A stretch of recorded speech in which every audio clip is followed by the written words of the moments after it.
স্বাগত ৭১ জার্নালে আপনাদের সঙ্গে আছে রাকিব হাসান। দর্শক, আপনারা জানেন সংবাদ পর্যালোচনা ভিত্তিক নিয়মিত অনুষ্ঠানে আমরা খবরের নানান দিক বিশ্লেষণের চেষ্টা করি। আমরা চেষ্টা করি পত্র পত্রিকা, টেলিভিশন, ডিজিটাল মিডিয়া এবং অবশ্যই নিউজ পোর্টালে যে সমস্ত খবরগুলো শিরোনাম হয় সেগুলো আমরা জানিয়ে দিই। একই সঙ্গে সে সমস্ত খবরের সঙ্গে যুক্ত মানুষদেরকে আমরা সংযুক্ত করি আমাদের আলোচনার টেবিলে। আমাদের স্টুডিও এবং অনলাইনে সংযুক্ত থাকা অতিথিরা সেসব খবরের গভীরে ঢোকেন, আমরা তাদেরকে প্রশ্ন করি, উত্তর খোঁজার চেষ্টা করি। সেই ধারাবাহিকতায় আজ আমার সঙ্গে স্টুডিওতে আছেন সিনিয়র সাংবাদিক সিরাজুল ইসলাম। জনাব সিরাজুল ইসলাম, আপনাকে আমন্ত্রণ জানাচ্ছি এবং আশা করি বেশ কয়েকটি বিষয় নিয়ে কথা বলার সুযোগ হবে। আপনি জানেন যে আসলে গতকাল বলা যেতে পারে সন্ধ্যা ৬টার পর থেকে আমাদের ক্যাম্পাস উত্তপ্ত। তারও দুদিন আগে থেকে চট্টগ্রাম সিটি কলেজে যে গোড়ালি বিচ্ছিন্ন হওয়ার ঘটনা, সেটা নিয়েও আমরা ক্যাম্পাস উত্তাল হতে দেখলাম। এরপর দেয়ালে গুপ্ত কালচার, কে গুপ্ত, নানা রকমের কথাবার্তা হচ্ছে, সেগুলো নিয়েও ইস্যু তৈরি হচ্ছে।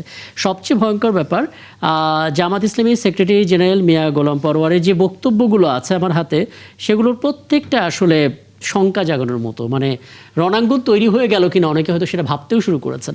আমরা সেগুলো নিয়ে কথা বলবো এবং আপনি যেহেতু আছেন, আমি আন্তর্জাতিক অঙ্গন নিয়ে একটা বড় আলাপ করতে চাই ইরান যুদ্ধ নিয়ে। এই মুহূর্তে আছেন জামাত ইসলামীর দলীয় সংসদ সদস্য রাশেদুল ইসলাম রাশেদ এবং আমরা বিএনপি চেয়ারম্যানের উপদেষ্টা হাবিবুর রহমান হাবিব, তাকেও আশা করি পেয়ে যাবো একটু পরে। আপনাদের সবাইকে আমন্ত্রণ জানাচ্ছি এবং সিরাজুল ইসলাম, আপনাকে দিয়ে আলাপটা শুরু করতে চাই। প্রথম কথা হচ্ছে, শিবিরের বিরুদ্ধে ছাত্রদলকে লেলিয়ে দিয়েছে সরকার। প্রথম কথা হচ্ছে, লেলিয়ে দেওয়া শব্দটা, হায়েনার মতো হায়েনার শব্দটা, এই কথাগুলো শুনে একটু অবাকই হবেন যে এটা বলেছেন জামাত ইসলামী সেক্রেটারি জেনারেল মিয়া গোলাম পরোয়ার। প্রশ্ন হচ্ছে, জামাত ইসলামী অনেক বড় একটা রাজনৈতিক দল এবং এই দলের সিনিয়র নেতা যারা আছেন তারা এখন প্রধান বিরোধী দল। তাদের বক্তব্য থেকে শুরু করে নানা কিছুতে এমন কিছু শব্দ থাকতে হবে যাতে করে পরিস্থিতি ঠান্ডা হয়। আমি তো দেখতে পাচ্ছি যে আসলে গরমের দিকে যাচ্ছে। আপনি কি দেখছেন? আপনার ধন্যবাদ রাকিব হাসান, আপনাকে ধন্যবাদ জানাচ্ছি ৭১ জার্নালের দর্শক শ্রোতা সবাইকে। একই সাথে ধন্যবাদ জানাচ্ছি অনলাইনে যুক্ত থেকে যারা আলোচনায় অংশ নেবেন, বিশেষ করে সংসদ সদস্য রাশেদুল ইসলাম রাশেদ এবং হাবিবুর রহমান হাবিব ভাইকে। হাবিব ভাই হয়তো এখনও জয়েন করেনি, বাট যুক্ত হয়ে যাবেন। আমি আগেই তাকে শুভেচ্ছা জানিয়ে রাখলাম।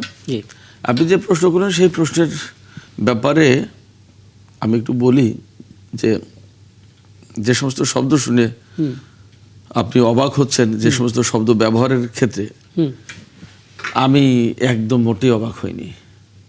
কেন অবাক হইনি? এই কারণে, এই সমস্ত শব্দ অহরহ ব্যবহার করছে আজকে যারা বাংলাদেশে ইসলাম কায়েম করার কথা বলছে, বিশেষ করে জামাত এবং শিবিরের লোকজন, তাদের পক্ষ থেকে প্রচুর পরিমাণে এই ধরনের শব্দ ব্যবহার করা হয়। অশালীন, অ্যাগ্রেসিভ, অসভ্য, অভব্য, অশ্রাব্য অনেক ভাষা। এবং আমি আজকেও একটা পোস্টে লিখেছি, আজকে রাতে ফেসবুকে, আমার ফেসবুকে আছে। এদের ভাষায় এতটা অশালীন হয়, এতটা উগ্র হয়, এতটা অসামাজিক হয়, যেটা আসলে কল্পনা করা মুশকিল। এই কারণে বলছি যে তারা ইসলামের কথা বলছে। যে ব্যক্তি বা যে ব্যক্তিগণ ইসলামের কথা বলবে, তাদের আচার আচরণ, কথাবার্তায়, উঠা বসায় একটা আলাদা রকমের সৌন্দর্য থাকবে, একটা আলাদা রকমের পরিশীলিত অবস্থা থাকবে। বিশেষ করে আমি যদি বলি, একদম সোজা কথায় যদি বলি, তারা ইসলাম কায়েম করতে চায়। যে ইসলামটা কায়েম করতে চায়, সেই ইসলামের চর্চাটা কিভাবে করতে হয়, সেই শিক্ষাটা তো আমাদের নবীজি দেখিয়ে দিয়েছেন। আচ্ছা, ইসলাম কায়েম করার সাথে শরিয়া আইনের একটা সম্পর্ক আছে, কিন্তু তারা বলছে যে তারা আসলে ওই শরিয়া আইনের ওই দিকে না হয় একটু পরে। আমি এই জায়গাটা খুব ক্লিয়ার করি, এই জায়গাটা আমার খুব আপত্তির জায়গা। আপনি যখন প্রশ্ন করছেন এই জায়গাটা একটু পরিষ্কার করি। তো আমাদের নবীজি তো দেখিয়ে দিয়ে গেছেন তার ব্যক্তিগত আচার আচরণ, কথাবার্তা ইত্যাদি ইত্যাদি, রাইট?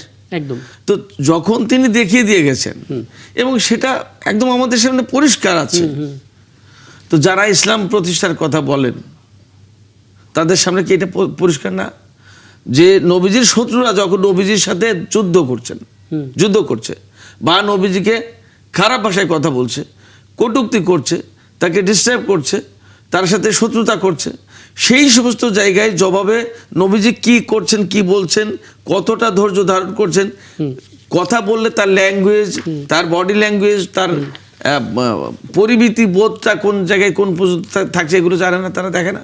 একদম। যদি দেখে এবং যদি জানে তাহলে তাদের প্র্যাকটিস নেই কেন?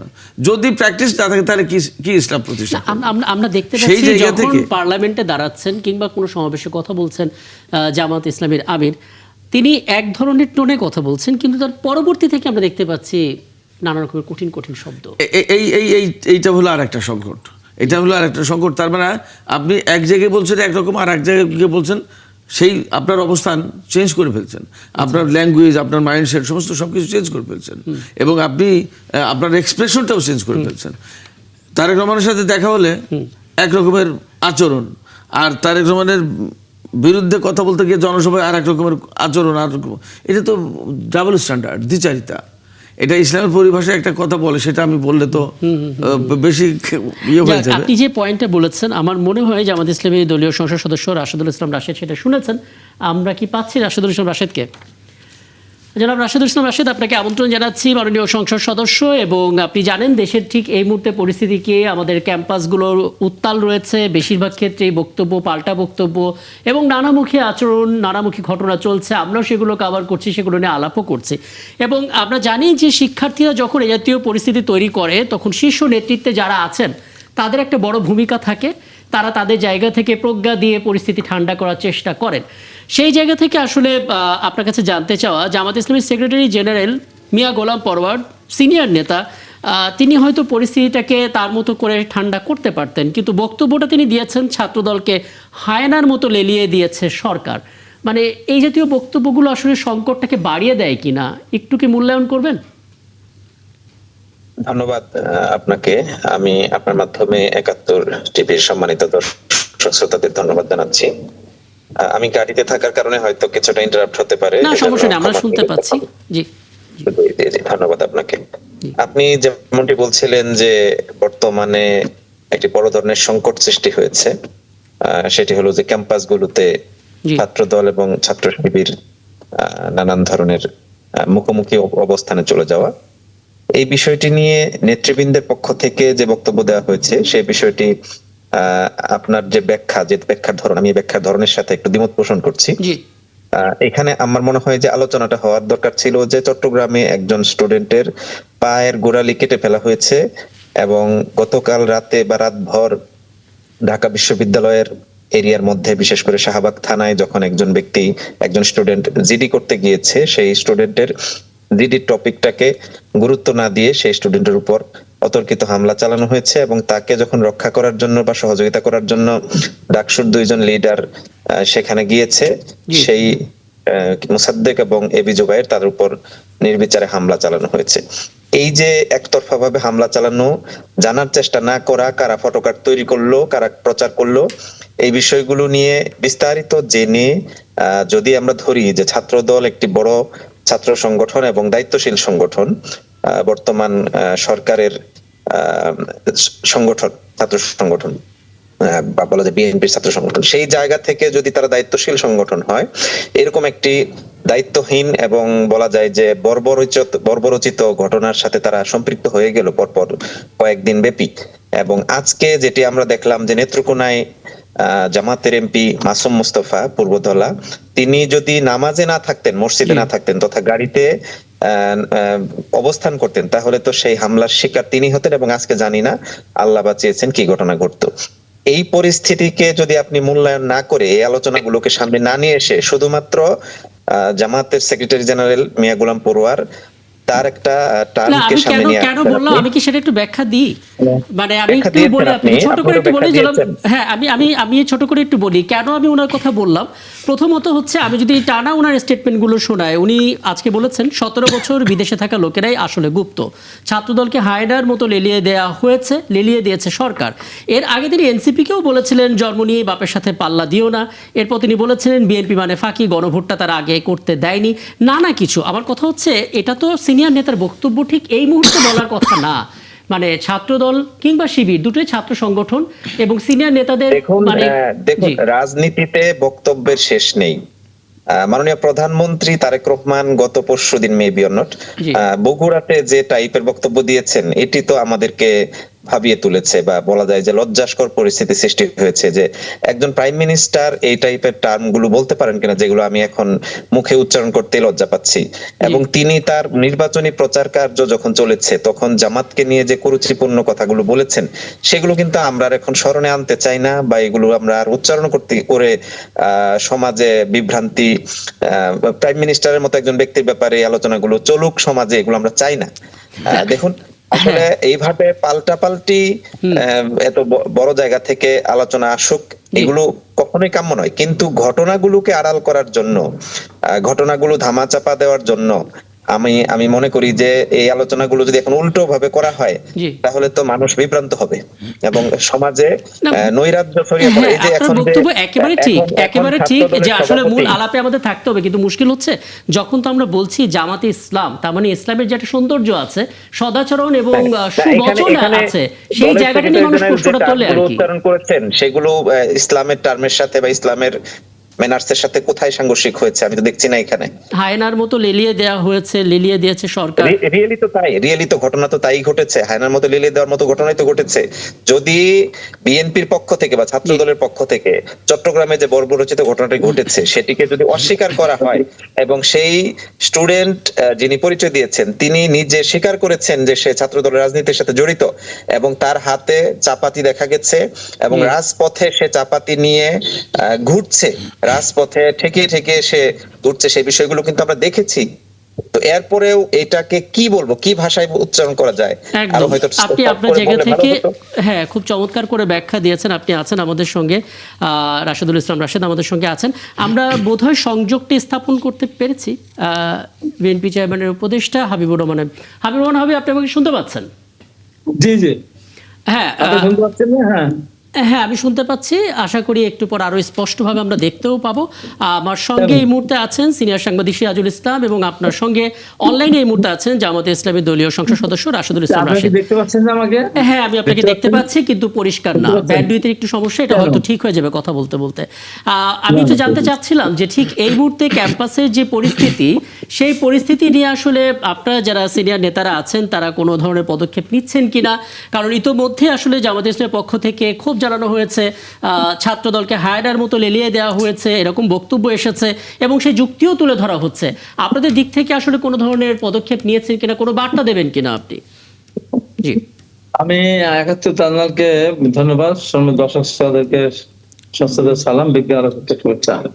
আসলে আমি তো আলোচনা শুনলাম। এখন একটা জিনিস, ইসলামের সবচেয়ে বড় একটা নির্দেশনা আছে, মিথ্যা কথা বলা মহাপাপ। মিথ্যা বলা মহাপাপ। এরা অহরহ মিথ্যা কথা বলে। চিটাগাংয়ের একটা গুপ্ত শব্দকে কেন্দ্র করে চিটাগাংয়ের যে ঘটনা ঘটলো, তারপর আমার ঈশ্বরদীতে গতকাল যে ঘটনা ঘটানো হলো, ঘটানোর পরে তারাই ঘটালো, তারা আমার অফিস ভাঙচুর করলো, তাইক্রমের ছবি ভাঙলো, আমার ছবি ভাঙলো, বোম মারলো, গুলি করলো পুলিশের সামনে। নারায়াত থাকবে আল্লাহু আকবার বলে, এটা ইসলাম কোথায় আছে? নারায়াত থাকবে আল্লাহু আকবার বলে একটা ছাত্র সংগঠন বা মুসলমানের উপর আক্রমণ করবে, কোথায় আছে? ইসলাম কোন জায়গায় লেখা? যারা আক্রমণ করেছে তারা কি চিহ্নিত? একেবারে চিহ্নিত। তারা ওখানে কলেজ ছাত্র শিবিরের প্রেসিডেন্ট, ছাত্রের প্রেসিডেন্ট, বুঝিয়ে পরে দেখেন নাই? সারা বাংলাদেশ সয়লাভ হয়ে গেছে কালকের ওই ঈশ্বরদের ঘটনা। আর এদিকে ছাত্র দলের একজনের হাতে অস্ত্র, সেই ছবিও তো ভাইরাল হয়েছে, সেগুলো নিয়েও তো কথা বলা হচ্ছে। ছাত্রের হাতে এক অস্ত্র, দেশীয় কি অস্ত্র, ওখানে তো একদম ওপেন অস্ত্র। ঈশ্বরদী যেটা ঘটনা করলো, কতক্ষণ ধরে অফিস ভাঙছে, ছাত্রদের যেখানে বসছে সেখানে চেয়ার টেবিল এটা রাস্তা ছড়িয়ে দিয়েছে। এটা নৃশংস দেখে মানুষটাকে, মানুষ এমন করতে পারে? এই অমানুষের দল এর আগে আবার 8 ঘন্টাতে 74টা মোটরসাইকেল ভেঙে দিয়েছে, 74টা মানে গুনে গুনে। আমার অফিস ভেঙেছিল, পাশে হোটেল ভেঙেছিল, মাইকে ঘোষণা দিয়ে। আবার তারা আমার বিরুদ্ধে মিথ্যা মামলা দিল, আমাদের লোকজন মিথ্যা মামলা দিল। এদের কাজ হলো, এদের হলো প্রধান হলো মানুষের কতগুলি, এটা গণতন্ত্রে কতগুলি থাকেন না, মানুষের শিক্ষা, শান্তি, প্রগতি, শিক্ষা, নানান ধরনের যে ছাত্র সংগঠন গুলো যে এক একটা থাকে, এদের হলো, এদের কথা হলো, এদের মূল আদর্শ মিথ্যা কথা বলা, এদের মূল আদর্শ অন্যের বিরুদ্ধে গীবত গাওয়া, এদের নিজেদের কোনো কর্ম নেই। আপনার বক্তব্যটা দিয়েছেন, আমি তো বিরতিতে যাব। হ্যাঁ, আপনার আমি বলি, আমার বলার সুযোগ, আমি বলি যে তারা এই বাংলাদেশের জন্য কি করেছে তাদের নিজের লোক ছাড়া।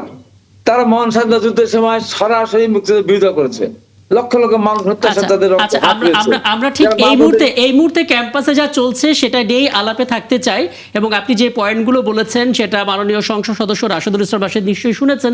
আমি এখান থেকে আলাপটা শুরু করবো। ছোট এবং আগে জানিয়েছি আমাদের সঙ্গে অতিথিরা আছেন রাশেদুল ইসলাম রাশেদ, মাননীয় সংসদ সদস্য। আরও একবার আপনার কাছে আসতে চাই, এবং বোধহয় আমরা পাবো। হ্যাঁ, আপনি শুনছিলেন বিএনপি চেয়ারম্যানের উপদেষ্টা হাবিবুর রহমান হাবিব বলছিলেন, বেশ কিছু যুক্তি তুলে ধরছিলেন, এবং সেই জায়গা থেকে নিশ্চয়ই আপনার কোনো বক্তব্য আছে একটু জানাবেন। এবং এটা আসলে অনেকেই জানতে চাইবেন, যেহেতু চিহ্নিত, অর্থাৎ যারা যে অভিযোগগুলো করছে, আপনি যেটা বললেন ছাত্রদলের একজন কর্মীর হাতে অস্ত্র রয়েছে, তিনি তো চিহ্নিত। আবার যদি এরকম হয় যে শিবিরের কিছু ছেলে এসে কিছু ছেলেরা ভাঙচুর চালাচ্ছে, সেই ছেলেরাও তো চিহ্নিত, তাহলে প্রত্যেকটি দল তাদের জায়গা থেকে নিশ্চয়ই সাংগঠনিক ব্যবস্থা নেওয়া উচিত। সেটা কেন হচ্ছে না? এখানে দেখুন, আপনাকে খেয়াল করতে হবে যে ঈশ্বরদীতে যে অভিযোগটা আমাদের সম্মানিত হাবিবুর রহমান হাবিব ভাই বলেছেন, এটি কি এরকম?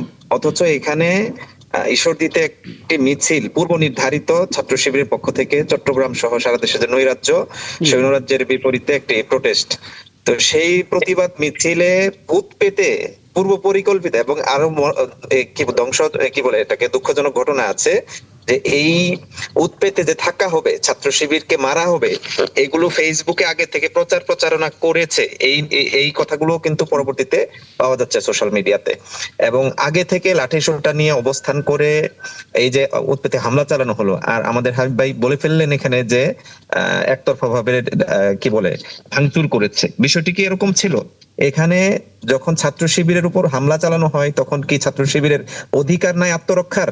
এতে আপনি তো আগের যুগে চলে গেলেন, আবার আওয়ামী লীগের যুগে চলে গেলেন, যখন আওয়ামী লীগের যুগে ছাত্র শিবির এবং ছাত্র দলের কোনো মানবাধিকার ছিল না। তাদের উপর যখন তখন ছাত্রলীগ হামলা চালাতো, যখন তখন ধরে নিয়ে মেরে ফেলতো। আপনাকে ছাত্র শিবির হিসেবে আখ্যায়িত করে মেরে ফেলা হয়েছে, অথচ সে ছাত্র শিবিরের সদস্য বা কেউ ছিল না।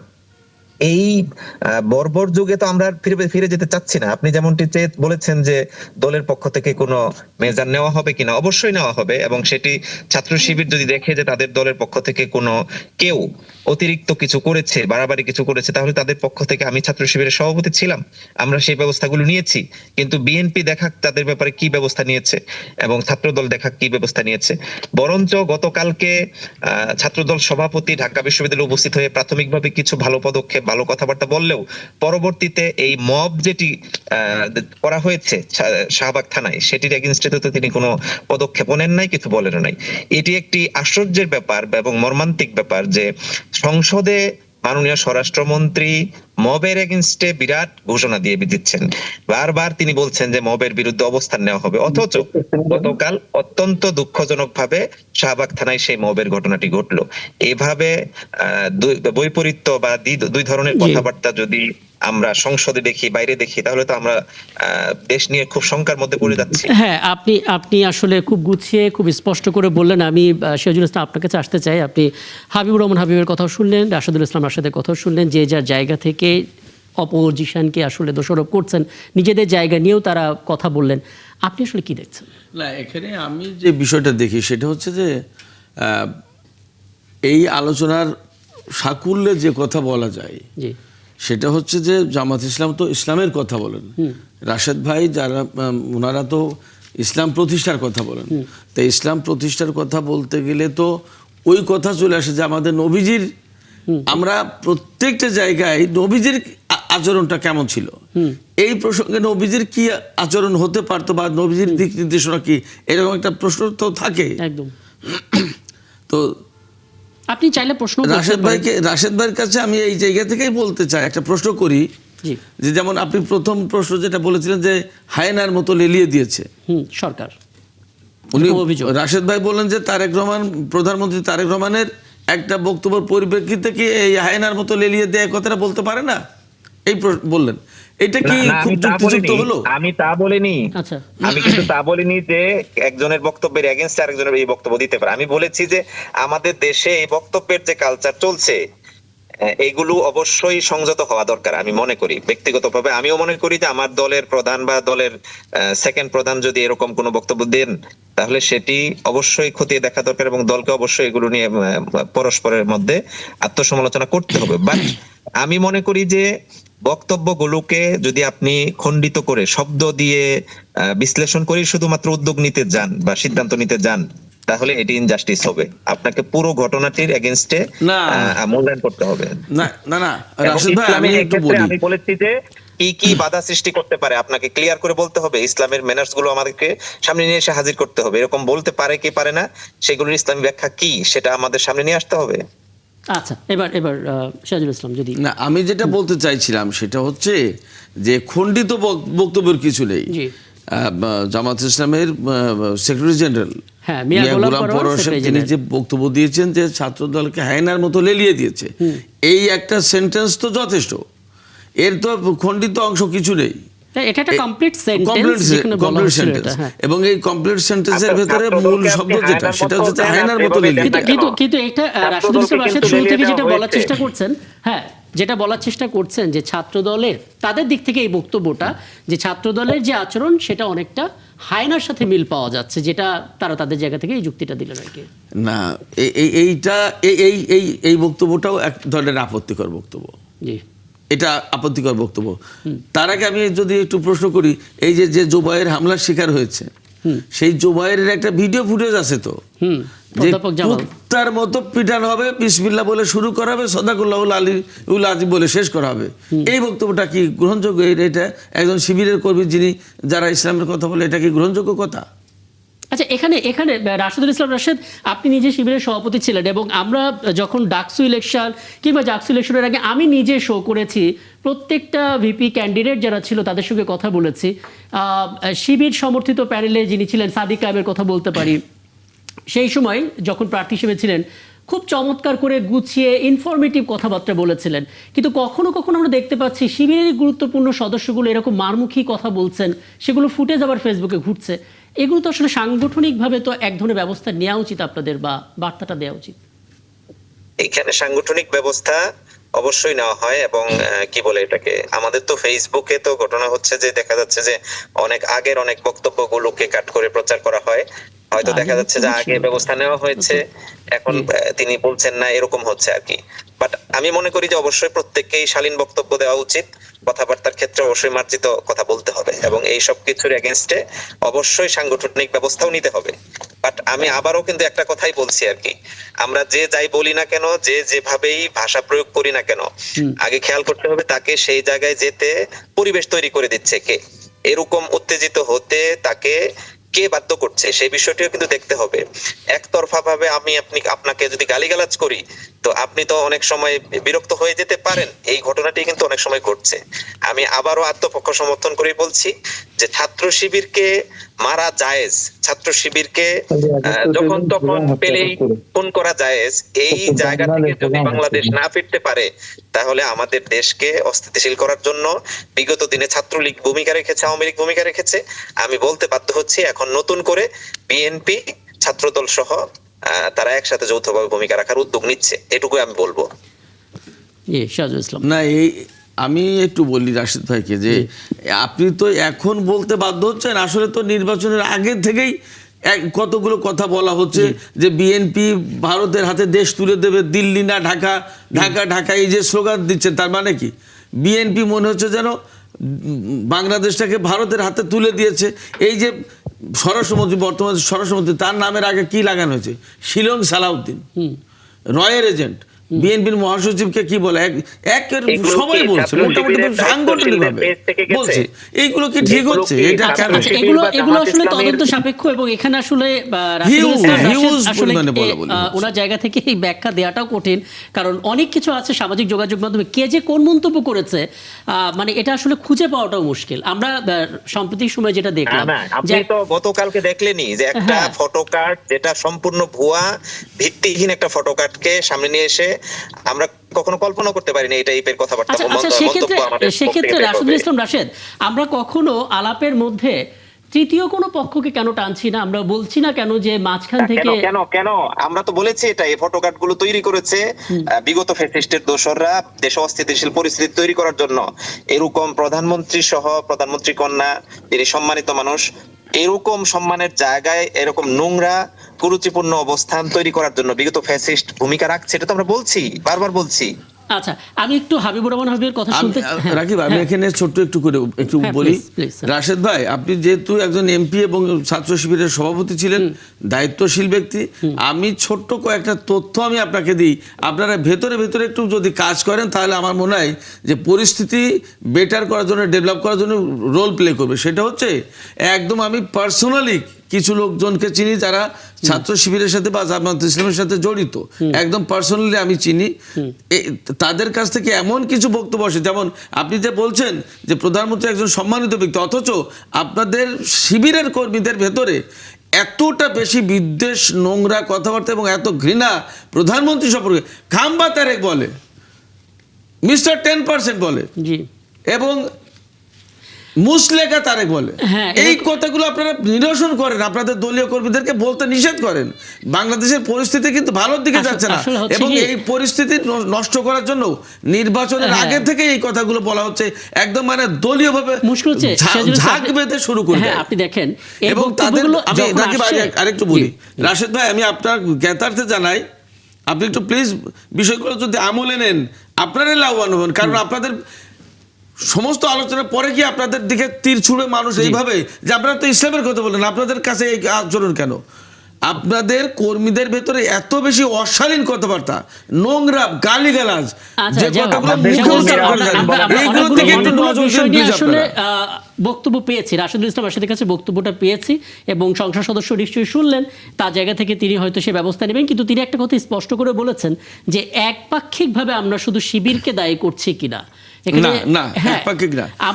আমি বলি, জামাতের আমির সাহেব কয়েকবার তিনি পোস্ট দিয়েছেন ফেসবুকে, আমি নিজে দেখেছি, এবং সেই পোস্ট আমি অন্তত 2 বার আমি নিজে শেয়ার করেছি, যে তিনি বারবার বলেছেন, অনুরোধ করেছেন যে অশালীন কথা কেউ বলবেন না। উনার দলীয় নেতা কর্মীদের প্রতি এই আহ্বান জানিয়েছেন জামাতের আমির। একটু বলতে চাই, জামাতের আমির তার শুধুমাত্র দলীয় কর্মী নয়, সামগ্রিকভাবে ফেসবুকে যারা অ্যাক্টিভিটি চালান তাদের সবাইকে উদ্দেশ্য করেই মাঝে মধ্যে তিনি পোস্ট দেন। কিন্তু অর্থাৎ ফেসবুকে বোঝা যাচ্ছে না যে কে দলীয় কর্মী, কে দলীয় কর্মী নয়, এবং অনেকে ফেক আইডি থেকে নানান ভাবে নাম চেঞ্জ করে তারা বিভিন্ন ভাবে পোস্ট দিয়ে থাকেন, ভিডিও করেন, কি বলে প্রাঙ্ক ভিডিও করেন। তারপরে হচ্ছে যে আমি একদম পার্সোনালি কিছু লোককে চিনি যাদের কাছ থেকে যে সমস্ত কথাবার্তা আসে, কি বলবো আমি। আচ্ছা, যাই হোক, যেই বক্তব্যগুলো দলীয়ভাবে দলের ভিতরে বিষয়গুলো একটু পর্যালোচনা করলে আমার মনে হয় দিন শেষে আপনারাই লাভবান হবেন। কারণ আমি আগেই বলেছি, আপনাদের যেহেতু ইসলামের প্রশ্ন, ইসলাম কায়েমের প্রশ্ন, ইসলাম চর্চার প্রশ্ন, শেষ পেয়ে গিয়ে আপনার দিকে তীর ছুড়বে যে আপনারা তো ভাই ইসলামের কথা বলেন। আচ্ছা, আমি একটু হাবিবুর রহমান হাবিবের বক্তব্য শুনি। হাবিবুর রহমান হাবিব, একটা বিষয়, এটা হয়তো সবাই বলবেন যে আপনারা ক্ষমতাসীন দলের ছাত্র সংগঠনের একটা প্রভাব বরাবরই থাকে, এটা স্বাভাবিক একটা ব্যাপার, কিন্তু সেই প্রভাবটাও তো একটা নিয়ন্ত্রণের মধ্যে থাকতে হবে। আপনার মনে হয় কি না এখন সময় এসেছে পুরাতন রাজনীতি থেকে বেরোনোর, সরকারি দল হিসেবে তাদের নিজেদের ছাত্র সংগঠনের দিকে আরেকটু নজর রাখা, এবং তারা যদি সত্যিকার অর্থ অপরাধী হয়ে থাকে একটা দৃষ্টান্তমূলক শাস্তি স্থাপন করা, যেটা দেখে সবাই হয়তো আশ্বস্ত বোধ করবে?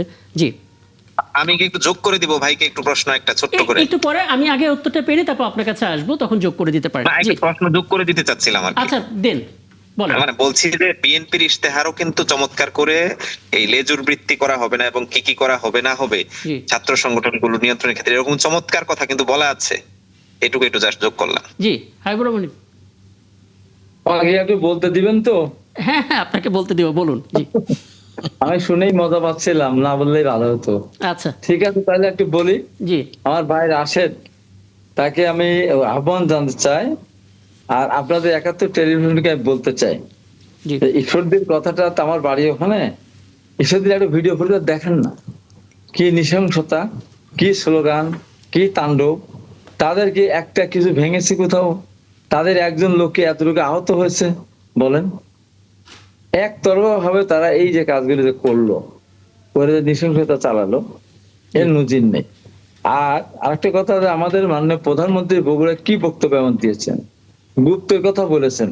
গুপ্তের কথা অস্বীকার করার কোনো উপায় আছে? ঢাকা বিশ্ববিদ্যালয়, বাংলাদেশের কোন বিশ্ববিদ্যালয়, কোন কলেজে দীর্ঘ 13 সালের পর থেকে, বিগত 13 সালের পর থেকে কোথাও কি ছাত্র শিবিরের নামে কোনো মিছিল করেছে? মিছিল করতে গিয়ে কোথাও আক্রান্ত হয়েছে? আক্রান্ত ব্যক্তি তবে কেউ ছাত্র শিবির করে এই টার্গেট নিয়ে যখন কাউকে বুঝতে পেরেছে, জানতে পেরেছে, তখন কোন জায়গায় তাদের অত্যাচার হয়েছে, এটা অস্বীকার করবো না। মিছিল কোথাও ছাত্র শিবির নামে করেছে কোথাও?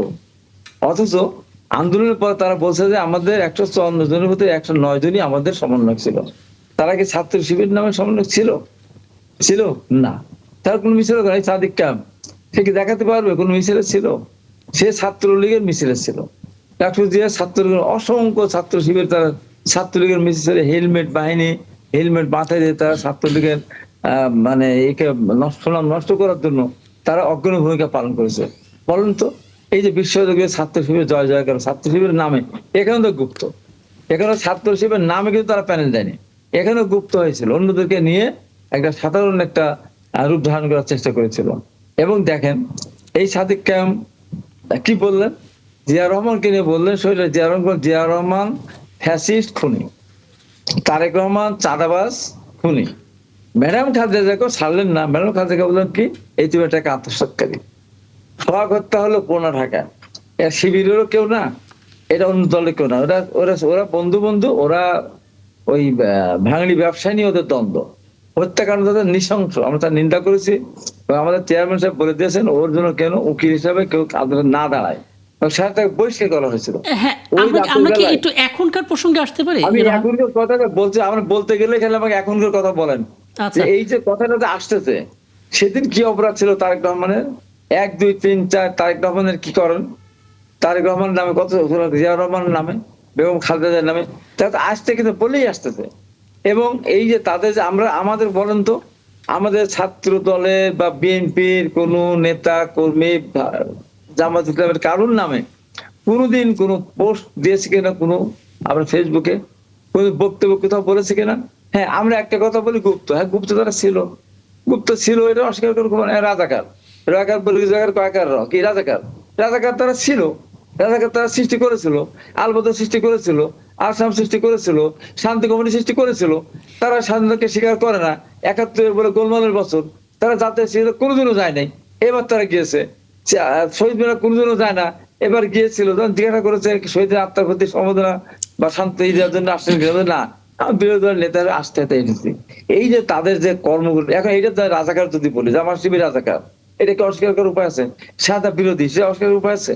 আমাদের নেতা জনাব তারেক রহমানকে নিয়ে যে কথা, থাম্বা, তারপর আমি এখনকার প্রসঙ্গে আসতে যাচ্ছি জনাব হাবিবুর রহমান হাবিব, আপনি যেটা বলছেন সেটা নিয়ে আলাপ করতে গেলে অনেক সময় লাগবে। আপনি শুধু এখনকার প্রসঙ্গটা বলে যে এখন ঠিক এই মুহূর্তে করণীয়টা কি? জি, আমাদের পরিষ্কার বক্তব্য, জি, আমাদের দল যেহেতু রাষ্ট্র ক্ষমতা আছে, জি, সেহেতু আমরা ক্যাম্পাসকে শান্ত রাখতে চাই, সুন্দর রাখতে চাই, পরিষ্কার রাখতে চাই। কোন ধরনের কেওয়াস যেখানে হোক না কেন সরকারের উপর দায়িত্ব যাবে, যে কারণে আমরা এখানে শান্ত থাকতে চাই। দেখেন আমাদের বাংলাদেশের রাজনীতি কত নোংরা। আমরা ইসাক সরকারকে বহিষ্কার করেছি, ইসাক সরকার আগে ছিল চাঁদাবাজ, সন্ত্রাসী, মাস্তান। আজকে যারা পরিবর্তনের কথা বলে, নতুন রাজনীতির কথা বলে, তাদের মধ্যে যে চাঁদাবাজ বলা হয়েছে আপনার কি বলে ইসাক সরকারকে, আজকে তাকে সাদর সম্ভাষণ তারা তাদের জয়েন করলো।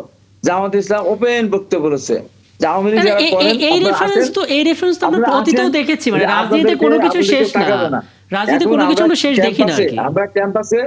আমরা ক্যাম্পাসে কোন ধরনের কোন সংঘর্ষ হোক আমরা চাই না। ছাত্র শিবির তাদের মধ্যে রাজনীতি করুক, ছাত্র দল তাদের মধ্যে রাজনীতি করুক, অন্যান্য দল তাদের মধ্যে রাজনীতি করুক। আমরা সরকারি দল, এই শিক্ষায় আমরা শিক্ষা লাভ করতে চাই। বিএনপি 2 বার ক্ষমতা হস্তান্তর করেছে, একবারও কিন্তু ক্যাম্পাস ছাড়া মানে দেশ ছাড়া হয় না। আপনি স্পষ্ট করেছেন, আমি হ্যাঁ এই আলাপটা শেষ করব। আমি সবশেষ ছোট করে একটা মন্তব্য রাশেদুল ইসলাম রাশেদ আপনার কাছ থেকে নিয়ে নিতে চাই, সেটা হচ্ছে যে হাবিবুর রহমান হাবিব আমাকে শেষ বক্তব্য দিতে দেন, আমি বলি শেষ করুন। জি, আমরা ওই কাজটা করতে চাই না। আমরা দেখেছি ক্যাম্পাসে থাকতে না দিলে, ছাত্র দল ছাত্রীরা কাউকে থাকতে না দিলেও শেষ পর্যন্ত ক্ষমতা ধরে রাখা যায় না। রাজনীতি আমরা ওইটা আমরা করতে চাই না, আমরা সবাইকে নিয়ে রাজনীতি করতে চাই, একটা সুন্দর বাংলাদেশ তারেক রহমানের নেতৃত্বে আমরা করতে চাই। এই জন্য যত স্যাক্রিফাইস করা দরকার আমরা করবো। দয়া লাগে আপনারা আমাদের তারেক রহমান, জাইমুর রহমান, ডক্টর জুবাইদুর রহমান, জিয়া রহমান এবং খালেদা নামে এই সমস্ত অসম্মান কটূক্তি আপনি করবেন না, এটা আপনাদের কাছে একদম অনুরোধ। একদম পরিষ্কার বার্তা। রাশেদুল ইসলাম রাশেদ, প্রথমত জি। আপনি শিবিরের সভাপতি ছিলেন, ঠিক আছে, কিন্তু এখন দিন শেষে আপনি একজন জনপ্রতিনিধি, সংসদ সদস্য। তার মানে রাজনৈতিক পরিচয় যেমন আছে, ঠিক তেমনি সাধারণ জনগণের অনেক প্রত্যাশাও আছে আপনাদের মতো মানুষদেরকে নিয়ে। সেই জায়গা থেকে আসলে কখনো কখনো একটু বড় ক্যানভাসে ভাবতে হয়। যেটা আসলে হাবিবুর রহমান হাবিব বললেন যে সরকার নিজেই তাদের দিক থেকে আসলে নিরাপদ ক্যাম্পাসে রাখার সর্বোচ্চ ভূমিকাটা রাখবে। আপনি কি কোনো আশাবাদ দিতে পারেন যে আসলে আপনারা জনপ্রতিনিধি যারা পার্লামেন্টে আছেন তাদেরও তো অনেক কিছু করার সুযোগ আছে, তারা আসলে ক্যাম্পাস ঠান্ডা রাখার জন্য কি করবেন? গুপ্ত শব্দটা নিয়ে এত কথা কেন হবে? আসলে এটা হলো গুপ্ত হলে কি সমস্যাটা কোথায়? জি, একটু বলি আর কি। গুপ্ত হাবিব ভাই খুবই চমৎকার করে বলেছেন, বলতেই থাকছেন, কিন্তু আমি শত সহস্র আমার নিজের রাজপথে, বিশেষ করে 2000 একবারে কি বলে এটাকে 9 সাল থেকে এই 24-এর গণ অভ্যুত্থানের আগ পর্যন্ত যেহেতু আমরা গুপ্ত ছিলাম, আমি হাবিব রহমান হাবিব ভাইকে তিনি চাইলে আমার ফুটেজ গুলো, ভিডিও, নট অনলি কি বলে শুধু ছবি, ভিডিও আকারে পৌঁছে দিতে পারি ভাইয়ের কাছে। আমি শিবিরের দায়িত্ব থাকাকালীন, শিবিরের দায়িত্ব থেকে অব্যাহতি নেওয়ার পর, জামাতে যোগদান করার পর কি কি কর্মসূচিতে লিপ্ত হয়েছে সেই বিষয়গুলো দিতে পারি। আমি আমার না শুধুমাত্র আমার দলের শত সহস্র না লাখ লাখ ফুটেজ আমি আপনার কাছে পৌঁছে দিতে পারি। আমার কাছে মনে হয় যে এগুলো নিয়ে আলোচনা করতে গেলে অনেক সময় লাগবে এবং প্রয়োজনও নাই তেমন। জামাত ইসলামীর ব্যাপারে যেরকম গুপ্তের আলোচনা আসতেছে, আমরা এরকম আবার হাজার হাজার উদাহরণ দিয়ে যদি বলি যে বিএনপির বিরুদ্ধে ওইরকম গুপ্তের উদাহরণ আছে, এইগুলো আসলে সাময়িক, এগুলোর কোনো ভিত্তিও নাই, এগুলোর আলোচনার কোনো ইম্প্যাক্ট নাই, বিশেষ করে খেয়াল করতে। এবং ভালো লেগেছে হাবিবুর রহমান হাবিব ভাই যেটা লাস্ট বলেছেন যে একটা পরিশীলিত ক্যাম্পাসে রাজনীতির ব্যবস্থা করতে হবে এবং দেশে একটা শান্তি শৃঙ্খল পরিবেশ না সৃষ্টি করলে আলটিমেটলি আমাদের জন্য সবচেয়ে বড় আশঙ্কার বিষয় হচ্ছে আমরা এরকম মাতামাতি দেখছি, কিন্তু হয়তো এখানে অন্য কোনো ইস্যুস থাকতে পারে। দেখা যাচ্ছে যে আমাদের এগুলোকে সৃষ্টি করে দিয়ে কেউ ফায়দা লোটার জন্য উদ্যোগ নিচ্ছে। দেখা যাচ্ছে যে হয়তো বিগত ফেসিস্ট আসবে, অথবা দেখা যাচ্ছে যে এখন এই জ্বালানি তেল নিয়ে যে আলোচনাগুলো চলছে, বিদ্যুৎ ব্যাপক লোডশেডিং নিয়ে আলোচনাগুলো চলছে, এগুলোকে আড়াল করার জন্য এরকম আলোচনা কিন্তু হচ্ছে ফেসবুকে। আমরা চাই না যে ফেসবুকের এই আলোচনাগুলো মেইন স্ট্রিমে আসুক, আমাদের দেশে একটা রিয়েলি একটা শান্তি শৃঙ্খল পরিবেশ আসুক। এবং আমরা যে দল এখন ট্রেজারিতে, যে দল এখন বিরোধী দলে, উভয় পক্ষই কিন্তু মূলত এই বিগত ফ্যাসিস্টের এই গুপ্তই বলেন আর যাই বলেন না কেন, এই সব কিছু থেকে বের হয়ে এসেই কিন্তু আমরা মূলত একটি চমৎকার রাজনৈতিক পরিবেশ সৃষ্টির জন্য চেষ্টা চালাচ্ছি। এবং দেখবেন যে সংসদে বলেন বা বাইরে বলেন, আমরা কিন্তু কখনোই একেবারে কি বলে এটাকে দেশে একবারে মেরে ফেলবো, কেটে ফেলবো, এই টাইপের চিন্তাধারা নিয়ে আমরা কেউই আসলে আপনাদের দুজনেরই বক্তব্যের শেষ অংশের জন্য সাধুবাদ। কিন্তু আমরা জানি না আসলে সকালটা কেমন হবে, সকালে আসলে কি ছবিটা আমরা দেখবো, কিন্তু মানে ভালো কিছুই হবে সেই প্রত্যাশা নিয়ে অন্তত আজকের এই অংশের আলাপটা শেষ করলাম। আপনাদের দুজনকে কৃতজ্ঞতা আমাকে সময়টা দেওয়ার জন্য। নিশ্চয়ই সামনে কোনো আয়োজন আবার আপনাদেরকে পাবো। এবং দর্শক, ধন্যবাদ দর্শক আপনাদেরকে আমাদের সঙ্গে থাকার জন্য। ৭১ চ্যানেলে বিরতির পর আবারও ফিরলাম। আমরা দেশের রাজনীতির অঙ্গন, ক্যাম্পাসের পরিস্থিতি সবটা নিয়ে কথা বলেছি। এবার পরিসরটা বড় করতে চাই। ইরান এবং যুক্তরাষ্ট্রের মধ্যে একটা আলোচনার সম্ভাবনা তৈরি হয়েছে, কিন্তু সম্ভাবনাটাই কেবল তৈরি হচ্ছে, বাস্তবায়নটা এখন পর্যন্ত আমরা হতে দেখিনি। আমরা একটু আলাপ করতে চাই। আগেই জানিয়েছি আমার সঙ্গে আছেন সিনিয়র সাংবাদিক সিরাজুল ইসলাম, এবং এ পর্যায়ে যুক্ত হচ্ছেন আন্তর্জাতিক সম্পর্ক এবং একই সঙ্গে চমৎকার রাজনৈতিক বিশ্লেষক অধ্যাপক ডক্টর কাজী মাহবুবুর রহমান। কাজী মাহবুবুর রহমান, আপনাকে আমন্ত্রণ জানাচ্ছি এবং অনেকদিন পর আপনার সঙ্গে কথা হচ্ছে এবং আশা করি খুব ভালো একটা বিশ্লেষণ আপনার কাছ থেকে আমি জেনে নিতে পারবো। আমি শুরুটা করতে চাই সিরাজুল ইসলাম আপনাকে দিয়ে। প্রতিনিয়ত আপনি আসলে ইরান পরিস্থিতি ফলো করছেন এবং আমরা আসলে কয়েকটা শিরোনাম দেখে একটু শঙ্কাবোধ করছি। যেমন বেশ শক্ত একটা মানে হামলার পরিকল্পনা হচ্ছে হরমুজে ডোনাল্ড ট্রাম্পের পক্ষ থেকে, এরকম একটা আন্তর্জাতিক গণমাধ্যমে শিরোনাম আমরা দেখেছি। ওদিকে নিজে জামাতাকে পাঠাচ্ছেন নেগোসিয়েশনের জন্য, শান্তি চুক্তির জন্য ইসলামাবাদে। ইরান আবার তাদের দিক থেকে নানা রকমের নাটকীয়তাও চলছে সেদিক থেকে। মানে সাধারণ নাগরিক হিসেবে আমি কি বিশ্বাস করব যে একটা শান্তি চুক্তি হতে যাচ্ছে, নাকি নতুন কোনো নাটক, কোনো আইওয়াস? ধন্যবাদ আপনাকে। আপনি সাধারণ নাগরিক হিসেবে, আমি সাধারণ নাগরিক হিসেবে, আমরা সবাই মিলে বিশ্ববাসী যারা শান্তির প্রত্যাশা করি, স্বাভাবিক জীবন চাই, তারা এরকম একটা চুক্তি প্রত্যাশা করি। কিন্তু এই রকম চুক্তি হওয়ার সম্ভাবনা খুবই ক্ষীণ এখনই। আরও ২-৫-১০ দিনের ভিতরে সম্ভাবনা খুব ক্ষীণ, এই কারণে যে আমেরিকা এমন একটা পর্যায়ে নিয়ে গেছে পরিস্থিতি, এই জায়গা থেকে খুব সহজে চুক্তি হওয়ার কথা না। একদম সমস্ত সবকিছু বাদ দিয়ে যদি শুরু থেকে বলি আমরা, আমেরিকা ইরানের উপরে হামলা চালানোর অধিকার রাখে কোথা থেকে?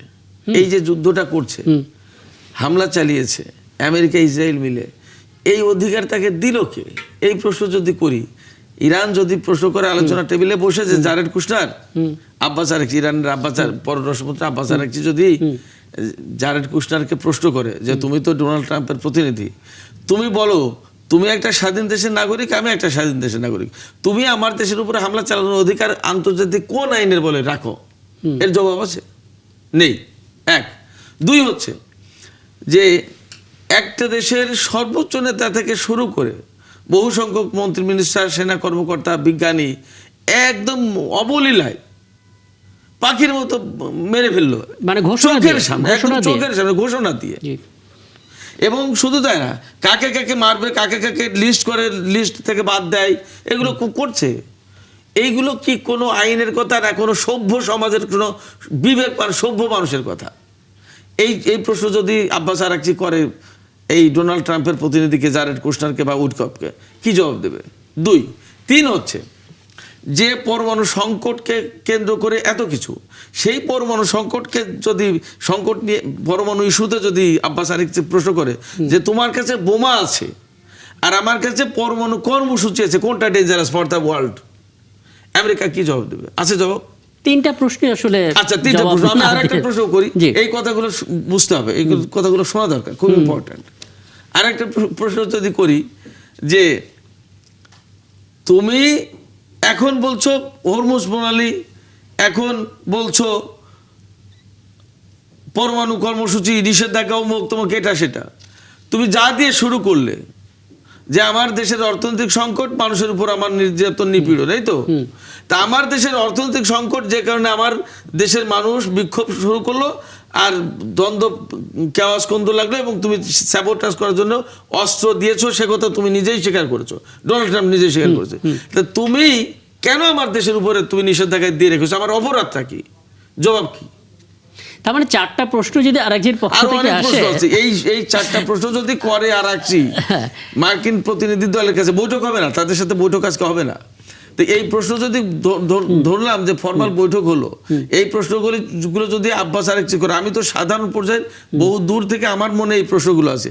আব্বাস আরাকচি যেহেতু প্রতিনিয়ত বিষয়গুলো হ্যান্ডেল করে, আব্বাস আরাকচির কাছে আরো অনেক টেকনিক্যাল আছে।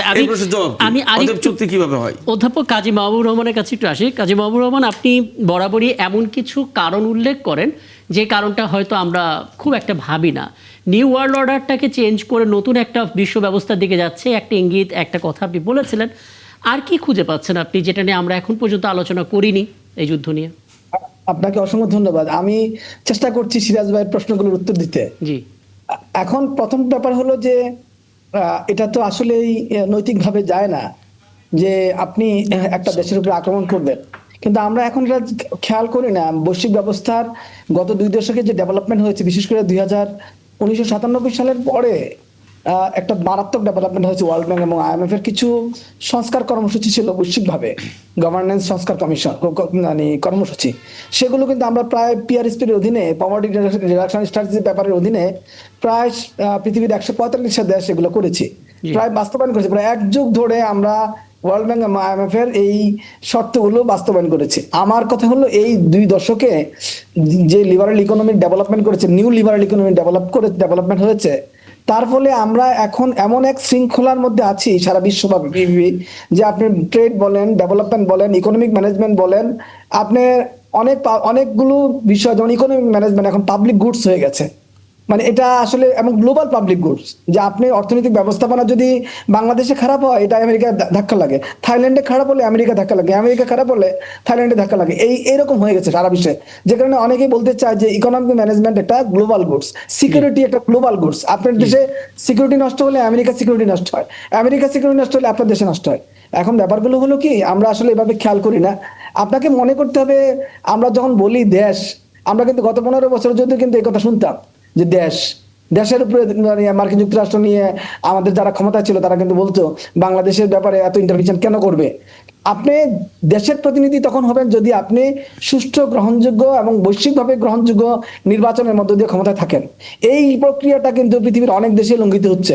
এখন এইটার জন্যই যে আমেরিকা সব জায়গায় ইন্টারভেন করে তা না, কিন্তু আমি বলছি যে এইটা ইউরোপিয়ানরা কিন্তু করে না, নর্ডিক কান্ট্রি কিন্তু এটা ভায়োলেট করে না, কিন্তু আমাদের অনেক দেশ এগুলো কিন্তু ভায়োলেট করে। তখন এই আমেরিকা এই নিরাপত্তা, গণতন্ত্র এইসব বিষয়গুলোকে মাথায় রেখে ওই সকল দেশের নাগরিকদের মুক্তির জন্য কিন্তু ইন্টারভেনশনটা করে, করার কথা বলে থাকে। তো এটা হয়তো কারোর কাছে বিশ্বাসযোগ্য, কারোর কাছে বিশ্বাসযোগ্য না, কিন্তু আমেরিকান সিটিজেনদের কাছে কিন্তু এটা অনেকটা বিশ্বাসযোগ্য জায়গায় পৌঁছে গেছে যে না, গণতন্ত্রের জন্য যেহেতু আপনি যেভাবে কাজগুলো করছেন, আপনি তো আপনার ভিন্ন মতকে দমন করছেন মারাত্মক আকারে, তো তখন কিন্তু আপনি রাষ্ট্র হয়ে ওঠার যে প্রকৃতি সেটা কিন্তু আপনি সর্বজন গ্রাহ্য না। আমরা অনেক সময় বলি রাষ্ট্রীয় ক্ষমতায় থাকাটা কিন্তু রাষ্ট্রকে প্রতিনিধিত্ব সবসময় করে না। তাহলে আমি কি এই জায়গা থেকে এই অনুসিদ্ধান্তে আসতে পারি যে ইরান তাদের দেশের রাজনৈতিক যে মেরুকরণ বলুন বা রাজনৈতিক যে বন্দোবস্ত বলুন সেটার মধ্যে ত্রুটি ছিল বলেই আসলে যুক্তরাষ্ট্র তাদের উপরে নিষেধাজ্ঞা সহ সবকিছু দিয়েছে? আমি তো এটার একটা কাছাকাছি মনে করি, কিন্তু সবগুলো যে খুবই নৈতিক এবং খুবই মানে ইথিক্যাল স্ট্যান্ডার্ডে নেওয়া যাচ্ছে আমাদের মত, আমরা যারা এশিয়া থেকে আছি বা গ্লোবাল সাউথে আছি তারা যে সব একইভাবে নিতে পারি তা না, কিন্তু ওয়েস্টার্ন যে কনসেপ্ট, ওয়েস্টার্ন যে পারসেপশন, সেই জায়গাতে আপনি দেখবেন সবার মধ্যে কিন্তু ঐক্যমত্য আছে। এটা অনেক সময় আমরা বলি মুসলমান কারণে বা আমরা নন ওয়েস্টার্ন এসবের কারণে, কিন্তু আমরা আমাদের ত্রুটিটা কখনো দেখি না যে আমি কেন নরওয়ের মতো গণতন্ত্র প্রতিষ্ঠা করতে পারি না, আমি কেন জার্মানির মতো গণতন্ত্র প্রতিষ্ঠা করতে পারি না, আমি কেন ফিনল্যান্ডের মতো গণতন্ত্র প্রতিষ্ঠা করতে পারি না। এই আলাপ কিন্তু আমাদের নাই। ইংল্যান্ডের মতো কেন গণতন্ত্র প্রতিষ্ঠা হয় না, আমরা কেন সকল নাগরিক অধিকার দিতে পারি না, এই আলাপ কিন্তু করি না। আমরা বলি আমরা দেশের জন্য, আমরা দেশের জন্য, আমরা দেশের মানুষের জন্য ক্ষমতায় থাকছি। এটা কিন্তু সবসময় দেশের মানুষের জন্য আপনি ক্ষমতায় থাকছেন এটা প্রমাণ করে না। এটা প্রমাণ করে যে আপনারা এখানে যদি একটু জানার চেষ্টা করি, হ্যাঁ, এখানে যে ছোট্ট একটা বিষয় একটু যুক্ত করে দেন তাহলে আলাপ করতে সুবিধা হয়। কারণ আমি বিরতি থেকে ফিরে এসে নিশ্চয়ই আপনার এই কথার প্রেক্ষিতে সিরাজুল ইসলাম ওনার মতামত নিব। সেটা হচ্ছে যে ধরুন একটা দেশের রাজনীতির যে ধরন সেটা অনেকটা স্বৈরাচারতন্ত্রী, সেখানে অনেক ধরনের বিষয় আছে যে এই জিনিসটা আসলে কখনোই প্রত্যাশিত না। তার বিপরীতে নানা ধরনের ব্যাপার তো ঘটতে পারে, কিন্তু একটা দেশে যুদ্ধ পর্যন্ত লেগে যেতে পারে এবং সাধারণ মানুষের প্রাণহানি এভাবে হতে পারে। আপনি একটা জিনিস খেয়াল রাখেন, এটা যুদ্ধকে জাস্টিফাই করা অনেক কঠিন কাজ, এটা আমি জাস্টিফাই করতে চাই না, কিন্তু আমার মাথায় এগুলো আছে যে মার্কিন যুক্তরাষ্ট্র হয়তো বড় আকারে বিভিন্ন দেশগুলোতে নানান ধরনের ইন্টারভেনশন আছে, তার বৈশ্বিক পাওয়ার হিসাবে সেই ইন্টারভেনশন তার থাকবেই, সারা পৃথিবীর সব বৈশ্বিক পাওয়ার ছিল সবসময়। কিন্তু আপনি দেখেন মধ্যপ্রাচ্যের কতগুলো দেশে ইরানের প্রক্সি গোষ্ঠী আছে, আপনি বলেন, আপনি কি এটা অস্বীকার করতে পারেন? আমরা যে সবাই খালি ইরানের প্রতি, আমরা বাংলাদেশে গত 15 বছর ইরান কার সাথে ছিল এই আলাপ কিন্তু আমরা একবারও উঠাই না।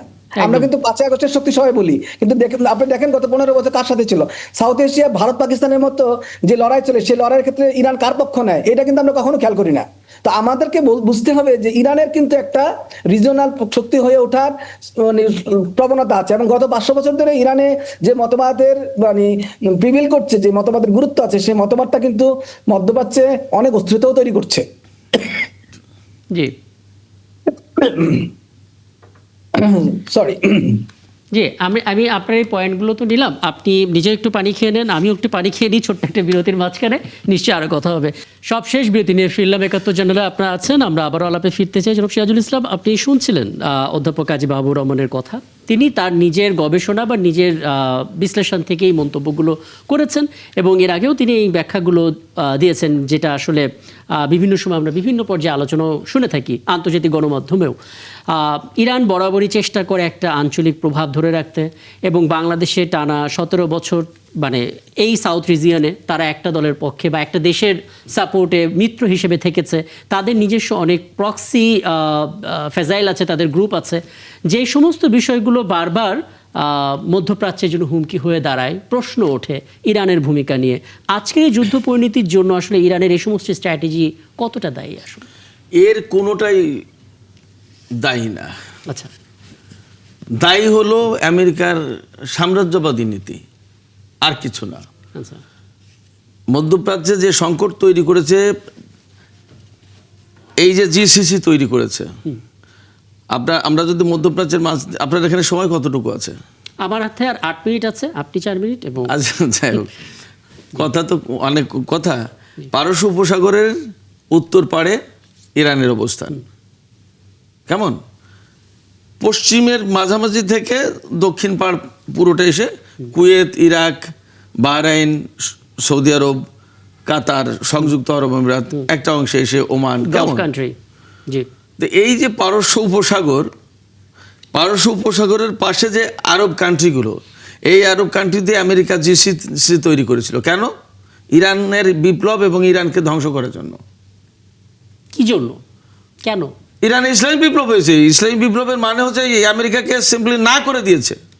আচ্ছা, যখন আমেরিকাকে বহিষ্কার করেছে ইরান থেকে ইরানের বিপ্লবী সরকার, তো এবং বিপ্লবের মধ্য দিয়ে তাদের পাপেট সরকারকে বিতাড়িত করেছে, তখন মধ্যপ্রাচ্যে ব্যাপকভাবে স্বার্থ তাদের হুমকির মুখে পড়লো। আমেরিকার স্বার্থ, এই স্বার্থ উদ্ধারের জন্য এবং মধ্যপ্রাচ্যে ইরানকে কন্ট্রোল করার জন্য এই জিসিসি দিয়ে, এই গালফ কান্ট্রি দিয়ে জিসিসি তৈরি করলো ইরানের বিপ্লব ধ্বংস করার জন্য, মুসলমানদের প্রতিবেশীকে ধ্বংস করার জন্য। এক, দুই হচ্ছে যে বিপ্লবটা যখন হয়েছে তখন ওই বিপ্লবের প্রথম এবং প্রধান সুর ছিল আমেরিকা বিরোধী সুর, আচ্ছা, মার্কিন সাম্রাজ্যবাদ বিরোধী সুর।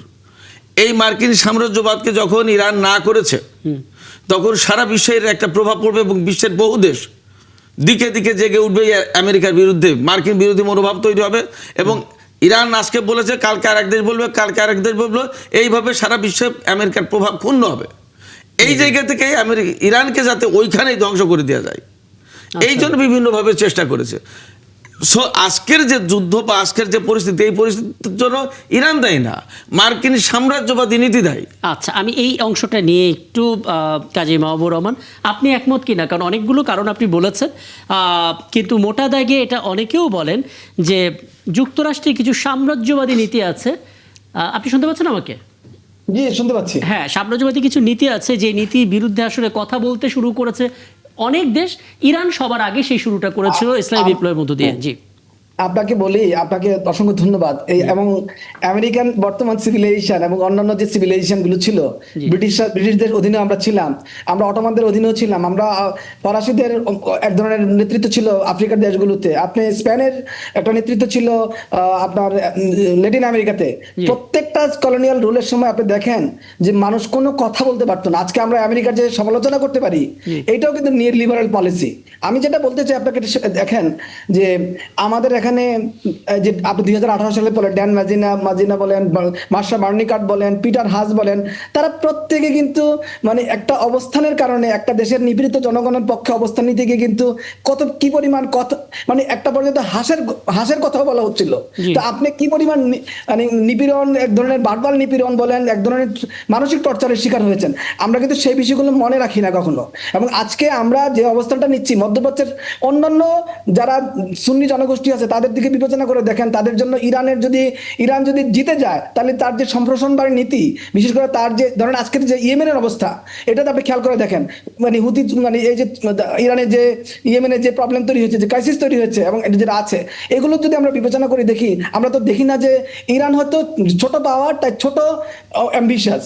সে কারণে মানে আমি তো একে কোনভাবে অন্যভাবে নম্বর দেওয়ার জায়গাটা নাই। সে ইন্টারভেনশন করে, প্রক্সি ওয়ার করে, সে মানে আবার অভ্যন্তরীণভাবে খুন খারাপি করে, ভিন্ন মতকে দমন করে, এইসব বিষয়গুলো কিন্তু আছে। পূর্ণ গণতন্ত্র কিন্তু কেউ দিতে পারছে না। তো এখানে ব্যাপার হলো আরো অনেকেই দিতে পারছে না, শুধু ইরানের দোষ না। কিন্তু নৈতিকভাবে ইউনাইটেড নেশনসের যে এগ্রিমেন্ট আছে, সেখানে কারো দেশের উপরে আক্রমণ করা যায় না। কিন্তু আপনি দেখেন এখন যে বিষয়গুলো বলা হচ্ছে যে আপনি তো লম্বা সময় অপেক্ষা করছেন, সে তার দেশে তো গণতন্ত্র প্রতিষ্ঠার ক্ষেত্রে বা অন্য কোনো কারণে সেভাবে তৈরি হচ্ছে না। এটা এই অভিযোগ সবার ক্ষেত্রে প্রমাণও করা যাবে না যে আর অনেক দেশেই তো গণতন্ত্র নাই, সেটাও বলা যাবে। কিন্তু সবকিছু মিলিয়ে আপনি যদি বলতে চান যে আপনার তো দুর্বলতা আছে, তখন আপনার দুর্বলতাটাকে কেন শুধুমাত্র আপনার উপরে আক্রমণ করাকে জাস্টিফাই করেন, অন্যের অ্যাম্বিশাসকে, আপনার দুর্বলতাকে কেন জাস্টিফাই করেন? আমি মনে করি এটা দুই পক্ষটাই একটা সুযোগ তৈরি হয়েছে। ইরানের ক্ষেত্রে, লিবিয়ার ক্ষেত্রে এই সুযোগগুলো তৈরি হয়েছে। এবং যখনই এই ধরনের ক্ষমতা, যে ক্ষমতাগুলো অনৈতিকভাবে থাকে, কিন্তু সেই ক্ষমতাগুলো আবার বৈশ্বিক হেজমনের সাথে আপোষ করতে চায় না, তখন তারা চ্যালেঞ্জে পড়ে যায়। আপনি এইভাবে দেখেন না কেন? বুঝতে পারছি। যখন হ্যাঁ। মানে যে সকল রাষ্ট্রগুলো কর্তৃত্ববাদী রাষ্ট্র, জনগণকে সম্মতির ভিত্তিতে ক্ষমতা থাকে না, কিন্তু তারা আবার চ্যালেঞ্জ করতে চায় কাকে? বৈশ্বিক শক্তিকে। তখন তো বৈশ্বিক শক্তি এটাকে চ্যালেঞ্জ করবে, চ্যালেঞ্জ নিবে। আমি এই জন্য ভাইয়ের সাথে আমি একমত। প্রথমে যে মার্কিন যুক্তরাষ্ট্র এখন যে পরিস্থিতিতে আছে, এখানে কোনো কম্প্রোমাইজের আমিও দেখি না। আমি মনে করি এখানে শেষ পর্যন্ত সেটেলমেন্ট হওয়ার সম্ভাবনা খুবই কম, খুবই কম। এবং এইটা মার্কিন যুক্তরাষ্ট্র যদি আজকে এই সেটেলমেন্টে যায়, তাহলে মার্কিন যুক্তরাষ্ট্র কিন্তু চূড়ান্তভাবে একটা পরাজয় মেনে নিতে হবে। তো সেইটার মতো একদম পরিস্থিতি আমি আমেরিকার সাথে সবশেষ শুরু হয়েছে। একেবারে শেষের দিকে সিরাজুল ইসলাম, আপনি পুরো আলোচনা শুনলেন, শেষ মন্তব্যটা নেব আসলে। না, শেষ মন্তব্যটা হচ্ছে এই, আমাদের প্রফেসর সাহেব তো বললেন জি। সংকটটা কোথায়।